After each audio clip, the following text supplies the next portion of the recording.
Hey guys, welcome back. Today I'm gonna switch it up a little bit, and instead of talking about makeup, I'm going to talk about Wonder Woman because Elder Scrolls Online is only at like 89%. It's been an hour, so it's taking a while. So I had to find something to do. So we're gonna talk about Wonder Woman.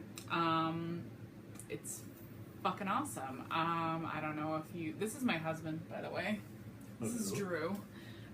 He's in here with me, so I was like, hey, you can be in the video with me so it's not fucking awkward.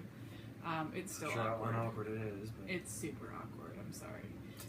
Ignore him. So Wonder Woman, if you haven't seen it yet, you really should go see it. We've seen it twice. We saw it standard at the, well, it was Carmike, now it's the AMC. We saw it standard edition here in Corvallis when it came out on the first, well, we saw it on the first. And then we went yesterday and saw it 3D IMAX in Eugene, which 3D is not really worth it, but it was a huge screen, so that was exciting. So we've seen it twice now, so I feel like we're able to kind of distinguish what was something that we already knew versus something that having some more informed insights. Yeah, because you guys don't know this yet, but we're giant DC nerds. He's super into Batman, I'm super into Wonder Woman, and then we have kind of like a myriad of other characters that we are super into. Another thing of the sad thing is we don't have a background for any of that right now in this room. Well, you can't see it, but we have Batman versus Superman freaking cutout they put out all the movies in right over there. But yeah, so you can deal with Assassin's Creed and Ninja Turtles. But there might be some spoilers. I know there's going to be one thing that I talk about later that's going to have some spoilers, but I'll, like, spoilers, oh god, no, I'll make sure that if you haven't seen the movie that you're not going to get caught off guard. But for the most part, this should be fairly spoiler-free. I'm going to be going into a lot of, like, the backstory of Wonder Woman in general, but not, I'll try to keep it okay. So the first thing I wanted to talk about was just like the Wonder Woman mythos that they did in the movie. I mean, actually, yeah, I guess this whole thing is gonna have freaking spoilers in it, isn't it? Kind of, yeah. Yeah, I mean, it's just whatever. I think one of the best parts about it is that there is, like, even for the spoilers, it doesn't really ruin anything too much. Like, a lot of the stuff I already knew because I read all the stupid rumors that they'd come out with, so I even knew what was going to come before it even came, but the way that it came about was very, very satisfying. Yeah, so her backstory starts out, she is, the typical, like, idea of the backstory. Hippolyta wanted a child so much that she made Diana from clay. And are you starting with theirs or? Hold on. I'm starting on theirs. So theirs, it starts with she's telling Diana, like Diana makes it clear that Hippolyta has told her multiple times about how she was made from clay and how Zeus brought her to life. A lot of the times when they do the story of Wonder Woman being born from clay, it's not Zeus that brings her to life, it's typically like Hera. Because, like the mother, the wife, like feeling that, oh yes, I want to give you your child type thing.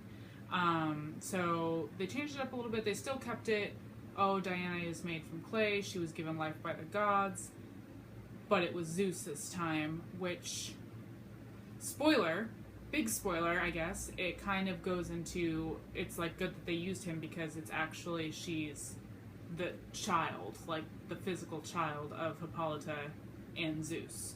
So she's not made from clay, they had a baby. Well, yeah, they didn't really imply, they didn't show anything as far as the clay being, like, sculpted or anything, so you kind of can be led into the thing, like, maybe that's not really the... Yeah, well, and that goes into, like, other things, like, a lot of Wonder Woman mythos, like, they'll say she was made from clay because Hippolyta's trying to hide the fact that she did the deed and that she's actually had a kid. Kind of their weird version of the stork.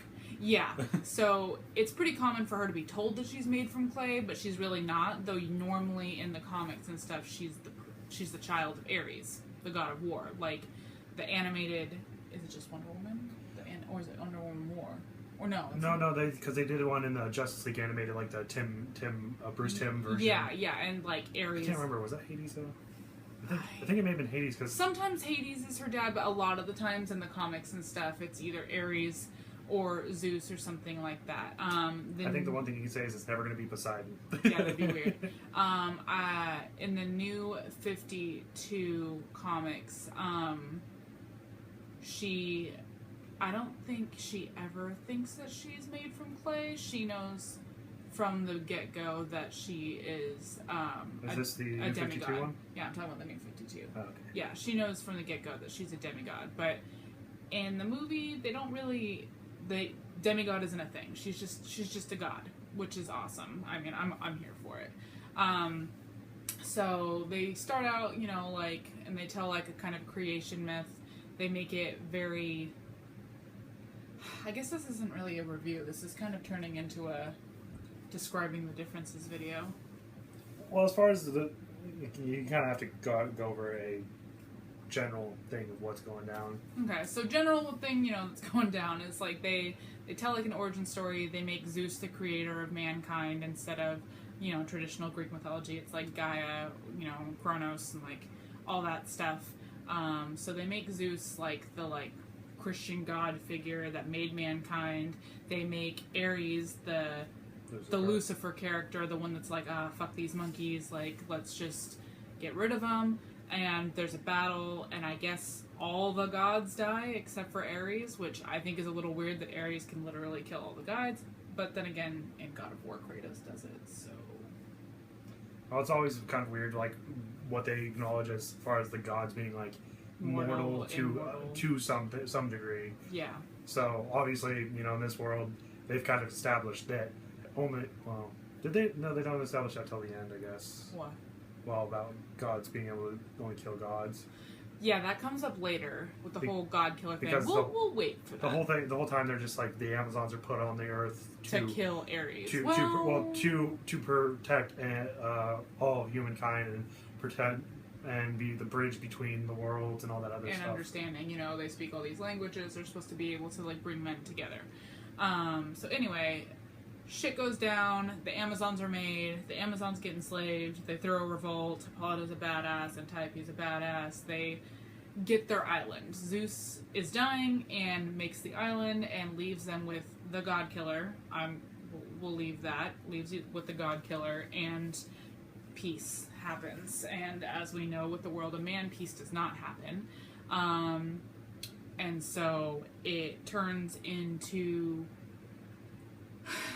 them kind of being away and not really knowing what's going on in the world of man. Some comics, Hippolyta has a like magic mirror type thing that lets her kind of peek through the veil of the protective, to see into man's world and kind of see what's going on. So in the comics, a lot of time Hippolyta knows damn well that there's war going on, but she's just like, nah, like none of that is gonna. We're not doing that. In this one, she's very much, like, she didn't try to know, but she's very much kind of, like, caught unaware when Steve Trevor shows up. By the way, so Steve Trevor showing up, really cool, because he's super hot. But that fight scene that happens, like, honestly, sometimes, like, I kind of want to buy the movie and just rewatch that initial Amazon fight scene, like... on the beach? Like 10 times. Like the Germans show up because they're chasing Steve, and the Amazons fucking flying around. They like have their ropes that they're flying off the cliff on. They're all coming in on horses. Like Hippolyta's whip around. Hippolyta is fucking whipping around. Freaking Princess Buttercup, aka General Antiope, is like fucking a badass, and it's just so good. Like so. Like, I mean, you sitting next to me, you could probably feel me just like... Dude, it was sick. Like, oh, it's so good. Like, it's almost on that weird verge of, like, being, like, 300, but just not near as cheesy. Yeah. Because, like, there's, like, you know, if you go back and watch 300 anymore, like, when it came out, it was fucking badass, but you watch it now and it gets very, like, yeah. You're just like, wow. But even with that, like, there was a lot more fast pace. Oh, man, and it was so good. And, like, some people have criticized the use of, like, the slow-mo camera. And at first I was like, yeah, maybe like they didn't need to do a couple of them, but oh god, it like it Well, I feel like with makes even some of the it. critiques, though, some people kind of had it like, yeah, you kind of have to put it in there. There's no way around it. It was just so good because like they go from showing the Amazons training earlier in the movie when Diana is young or before she actually starts training. So you see like some of like one thing I noticed like so one of the Amazons in training is like riding a horse. She like drops down to pick up a shield or something off the ground and comes back up to fight. Like they showed that again, but in a true battle scene. She like had her spear stab somebody and then had to like lean back so she could get the spear back up so she didn't lose her weapon. Core strength. Yeah, and it was just really cool to kind of to see that like The training being scenarios. put into action, and what you can see Wonder Woman kind of going from that, oh shit, training is really cool, to kind of being like, oh fuck, this is what real battle is like. I mean, she sees someone's die for the first time, and this mythos, Amazons aren't immortal in the true sense where they can never die. Like they won't die on their own accord, but they can. They be have an killed. extended life. Well, I don't know because Well, how long I was have reading. they been Well, living? I was reading about what Patty Jenkins was saying. They in their world, they just want to have the Amazons kind of in an extended life expectancy. Okay, so they're like. But So I mean, don't- even don't like know with necessarily what they're Superman will die eventually. It's going to be a long ass time, but he will die eventually of old age. The Amazons are like that. They may die eventually of old age, but they can be killed. Wonder Woman's never seen, Diana's never seen someone actually just die. But then, boom, someone dies right off the bat, and then she sees all of her sisters dying, and you can kind of see that realization coming to her mind of like, oh fuck.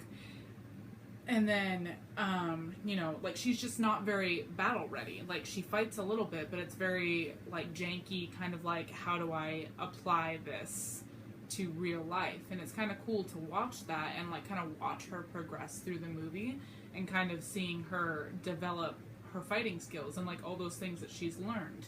And like another cool thing about Themyscira is like when Steve's sitting in the like pool or whatever, not a lot, but certain variations of Wonder Woman comics, they have like the Amazons don't necessarily have like super regenerative powers. They're on the island, they get hurt, they can go into the healing pools and then regenerate like that. And in some of them, if they're not on the island, they don't have their extended life, they don't have their powers. Like certain comics, like Wonder Woman has to take the lasso and the tiara and, the outfit in order to keep that... To keep her alive. The Amazonian life force. But then those are also reincarnations where she's not exactly a demigod. Those are ones where she's like actually like molded from clay and stuff like that. Because in this one, they very much... I mean, crap, they mention it so many times. Even Hippolyta mentions so many times how Diana isn't she's not an Amazon like the rest of them. She's something special. And yeah, she's a freaking demigod and like, she's a fucking god. She's the god now. So Steve Trevor was really cool. Yeah, Chris Pine really did a good job with that. Yeah, he really did a good job. You don't like he kind of acted as the liaison for her to kind of bridge into man's world and all that, without him seeming like, oh, he's a really heroic guy or he's a really kind of arrogant, like that's one of those things. He's a normal dude. That's one of those things that they kind of like. Well, I feel like, yeah. I feel like that's one of those weird things like where you can kind of do anything you want with Steve Trevor, because I remember in the like animated version of the Wonder Woman movie with Nathan Fillion as him, they kind of made him a little bit like a typical man, just like Hal Jordan, Green women, Lantern, like they're hot. Oh boy, yeah, like just a fucking dude, But they gave him more depth. They gave him struggles. They gave him like feelings, and they gave him like a little bit of backstory, but not too much. I mean, but enough to like care about. Just like with the side characters, like you don't know a ton about them, but you know enough that you actually kind of care about the team. You care about the which I was kind of surprised by that, because sidekicks. every time, like when I seen all the advertisements with like her with like everyone other than Steve Trevor, because that's a given, And I'm just kind of like, why are all these extra dudes here? Like, what's the point? She's a fucking superhero. They're regular dudes with guns. Yeah, and like, but even after that, it's like, okay, they kind of help sculpt her ideas. Yeah, you get a feeling for it, and like, oh my god, like later when she walks. Okay, so later in the movie, I guess spoiler. It's not really a spoiler. It's something that happens in the movie, but she decides to save a town, and they're at the no man's land. No man's land is typically, you know, like on the battlefront. There's like one trench here. There's one trench here. Bad guys shoot at each other. You can't cross. She don't want to cross. She's like, fuck that. So she takes off her lady clothes, which her civilian clothes. I'm like, why wouldn't if they're like going to the front, you would think that they would be like, okay, maybe you can wear pants, like, but whatever.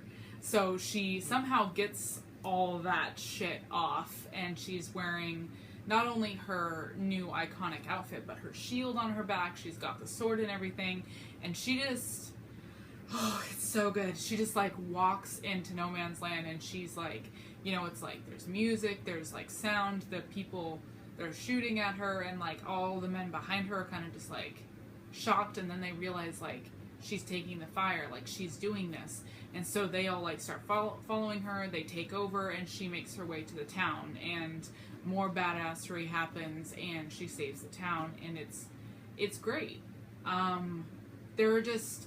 There's certain times where like the pacing gets a little off, but it's not so bad because it gives you enough kind of backstory in those slow times that like someone that truly kind of wants to learn about Wonder Woman or already knows a lot about Wonder Woman and just wants to see Gal Gadot on screen as Wonder Woman, you're like not too upset. You know what I mean?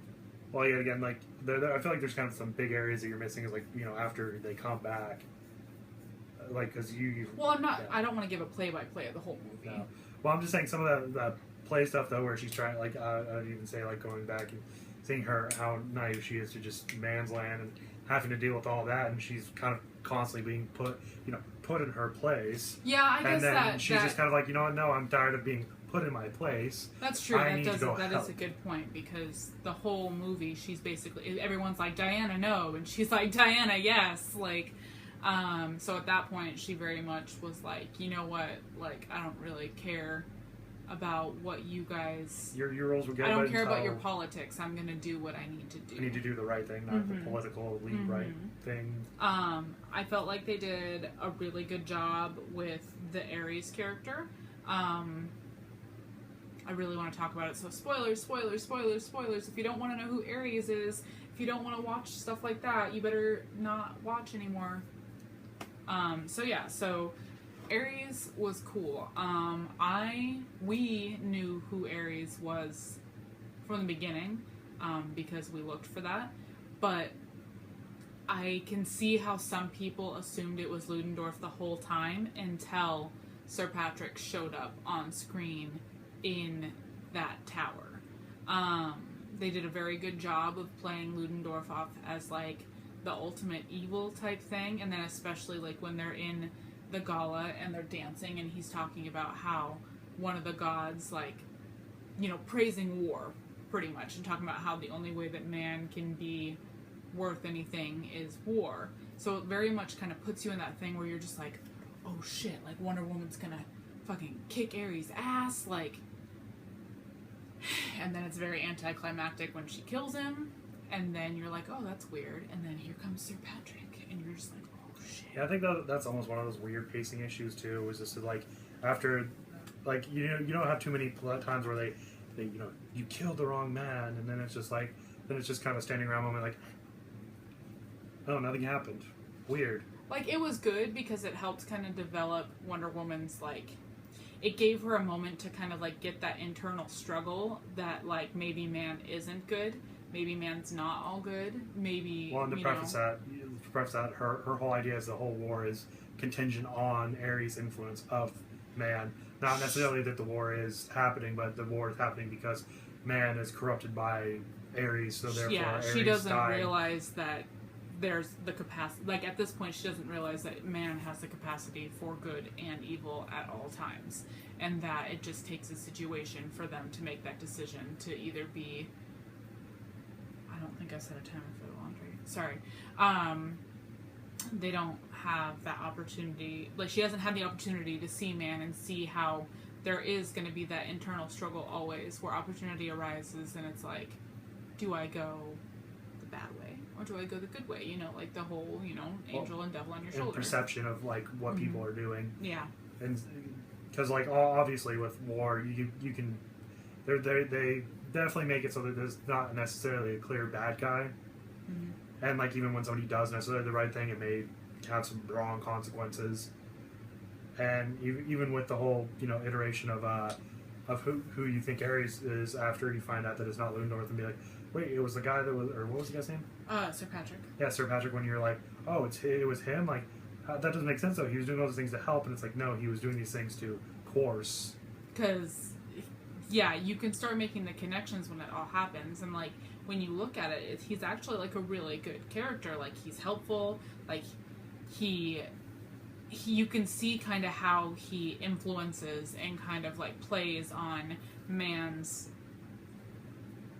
just fallacy, you know, just like he's just a pretty good character. Like, well, and they also did a good job of like in the little amount that they do give you with the Ares character, you get a lot. You like they kind of explain that he's not necessarily, like, I'm not going to say necessarily he's bad. He just perceives Man as being a cancer on the world, and he's kind of a dick. Which you know, to a degree, that's a very arguably poignant thing. Giant Meteor 2017. But that yet again, that's where the interesting, I think the interesting thing is that, you know, you have these two men that are being presented to Wonder Woman, like Steve Trevor and Ares, where they're both kind of saying they're both two sides of the coin. Where, like, you know, Ares is like, oh, people do bad things, therefore they are bad. Where Steve Trevor's like, yes, they do bad things, but that's not entirely all of who they are.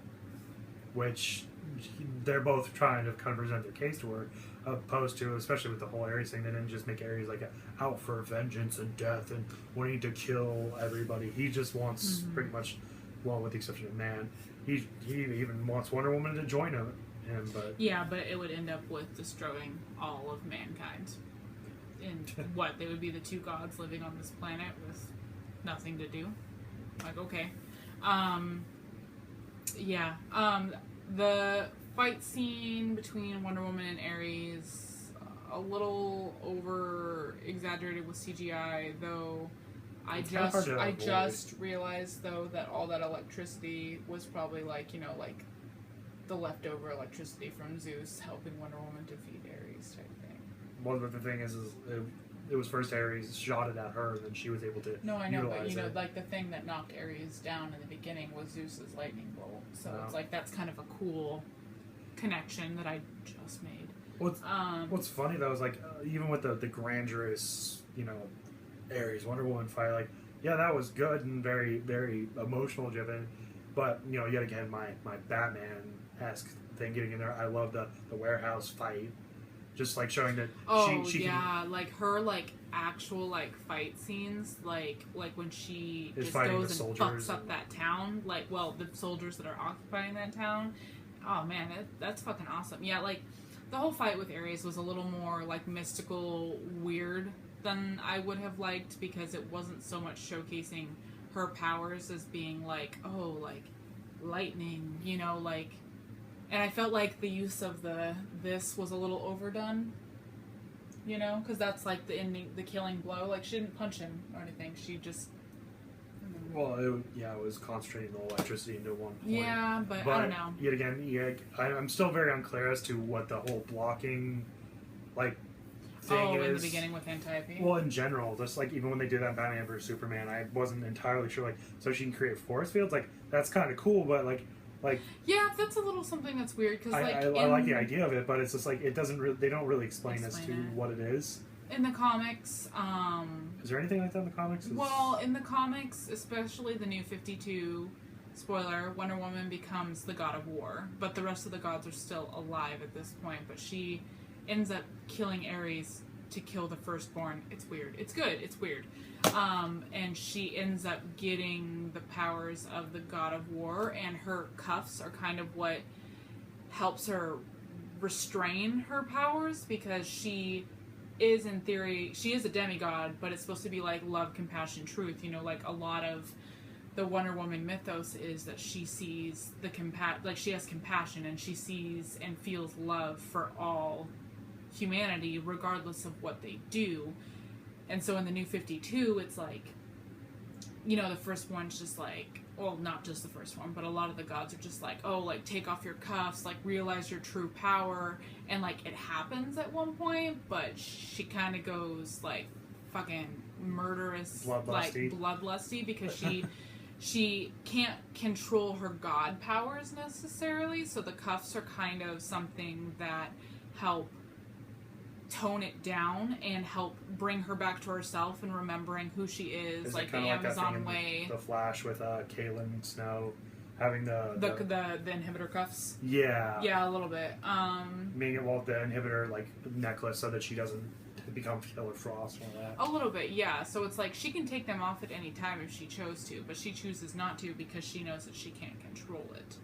In the New 52, is she technically a god? Oh, no. In the New 52, she starts off as a demigod. Oh, wait, no, yeah, that's right, because she's Zeus's daughter, right? She's Zeus's and Hippolyta's daughter, but then she also, like, keep what you kill status. She kills the god of war and becomes the god of war. Like, she is the embodiment of war now. Like, it actually, like, causes some problems with her being in the Justice League because, like, she kind of... not on purpose, but she kind of, like, brings strife and war with her where she goes. So is the essence of the God of War. Yeah, like, because she is the God of War now, and that's why in the New 52 that all the gods drink, because they can't just do what they want, because they all have, like, their weird powers or whatever. But, yeah, so... the cuff thing is a little weird, but it's fine. The battle with Ares was still pretty cool. There was lots of cool, like, god powers, and I kind of liked how he's like, oh, let's see, you know, like, what kind of god you are type thing. Like, it was pretty cool, and I felt like the actor was a pretty good choice. I prefer the kind of, like, older man, like, god, as opposed to, like, having, like, an Adonis, like Apollo-looking dude being the god of war, like in the animated one, like the white hair Ares. Yeah. The one, yeah, I'm not. That's a weird look for me. But at the same time, though, the one in the animated one, like, are you talking about the like Bruce Timm one or the? I'm talking about the animated one where the Amazons all come back from the dead because. Oh, okay. Yeah, but you also have to think like they kind of gave him more of a Mediterranean Greek. That's true. Thing opposed to. The thing I liked about the Ares in this is that a lot of times they give him like this big muscular facade and just like I am the god of war, but with this, like, it even seems more god of war to me because of like the god of war is supposed to be essentially a coward. Like, yeah, well, he's supposed to be like I'm gonna start a fire and then I'm gonna run away and be like, oh shit, there's a fire, guys. And then like in the New 52 as well, he's literally an old man, and I think he's blind. But he's, like, this old, kind of decrepit, drunk man, like, and he's, boom, the god of war. Just like in Supernatural, how all the freaking horsemen, like, you know, like Pestilence, War, Death, and all that, they're, like, normal fucking dudes.